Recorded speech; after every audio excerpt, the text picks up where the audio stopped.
A joke breaks the ice easily. Chen Xiaozhou's cowardice adds fun, while the girl's unreasonable demands vanish like magic. However, suddenly realizing her mistake, Chen Xiaozhou couldn't help but feel regretful. A hint of remorse hit her. Chen Xiaozhou kept saying that things were moving too fast and needed to slow down, but her busy hands suggested otherwise. Take it easy, watch your slow pace. Leaving. On screen, she drags his body. The viewers were glued to the screen as if watching a mystery unfold. How could saying slow down lead to such chaos? The vibe was definitely off. She stood on the balcony, lost in thoughts of a night filled with karaoke. Didn't she want that too? A reunion in college could be such a romantic moment. Here is Chen Xiaozhou's alma mater. This scene required Oscar-worthy acts as the hero flirted with the heroine till night. But the plot left her dumbfounded. She repeated her lines 3 or 4 times while comically sticking her hands in her pockets. Freeze, teacher Xiaozhou. You're not even in the frame yet. Finally, she stepped into view, but her acting had everyone in stitches. Graduation is both an ending and a beginning. Look at your heartbroken face. Have a snack. After countless takes, Xiaozhou was more nervous than a cat at a dog show.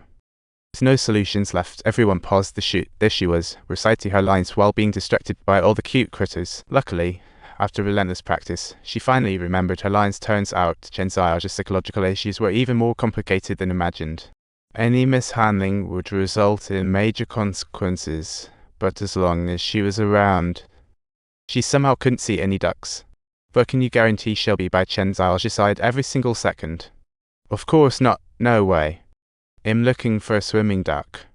She stared blankly at Chen Xiaozhou, with a stream of doctor's advice flowing in her mind, while people behind her celebrated wildly. The further she drifted away, the more concerned she looked. What do you think could help Xiaozhou the most? People in love seemed to turn into fools, talking to themselves while brushing their teeth and bursting into laughter. But the worst part? Her life-saving glasses shattered right before her big presentation today. The boss called unexpectedly asking for the yellow presentation. She looked at her broken glasses, thinking, just my luck. She knew what was coming next, yet she was still deep in it. Gripping the remote nervously, she trembled slightly, with a crowd of yellow-clad folks behind her. With a turn, she felt an overwhelming familiarity with all this yellow, making everything feel a little. Sure enough, when she turned around, everyone had turned into ducks. She quietly reassured herself inside. She reminisced about that night while sitting in the passenger seat, then continued her speech.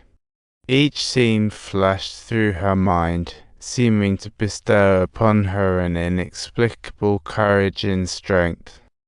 Luckily, no communication needed. She pretended not to hear ducks, and ended up completing a speech and linking the new project to the girl's account. At the celebration, everyone drank and played games, and the food on the table was surprisingly delicious. The other colleagues urged her on, and with renewed courage, she eagerly joined the fun. But before long, the director suddenly called to stop everyone. Clearing his throat, he said, "Everyone, I've made an unexpected decision. I hope you all understand this is due to some personal reasons. Our account will officially stop updates starting next week." Stopping updates felt like breaking up. Everyone looked gloomy, and the girl shared how she wanted to change her lifestyle. The director raised the first glass, but the mood didn't quite lift. They all quietly mourned. She expressed her gratitude to Xiaozhou, filled with emotions, while Xiaozhou silently watched her toast, feeling a swirl of mixed feelings. She knew what team dissolution meant, worried that it included her too. The girl slowly approached, and they called each other teacher, like the sparks from that evening had faded away. A simple greeting widened the gap between them, and they merely exchanged a lip service thank you. The same thank you came from the girl's lips, while Xiaozhou only gave her a nod in response. However, the girl was utterly decisive. When she turned away, she seemed completely unbothered. She stared at her intently, as if endeavoring to deeply etch those facial features into her heart forever. "Sorry, had too much to drink. Oh, you want?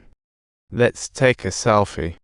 That kiss sent Xiaozhou's heart racing. She knew exactly what it meant, the final swirl before parting ways. Just as the plans lingered like shadows, the girl's account had stopped updating. She claimed she was off to explore the great unknown. "I'm setting off to distant lands, to a place even farther away." "Where exactly are you planning to go?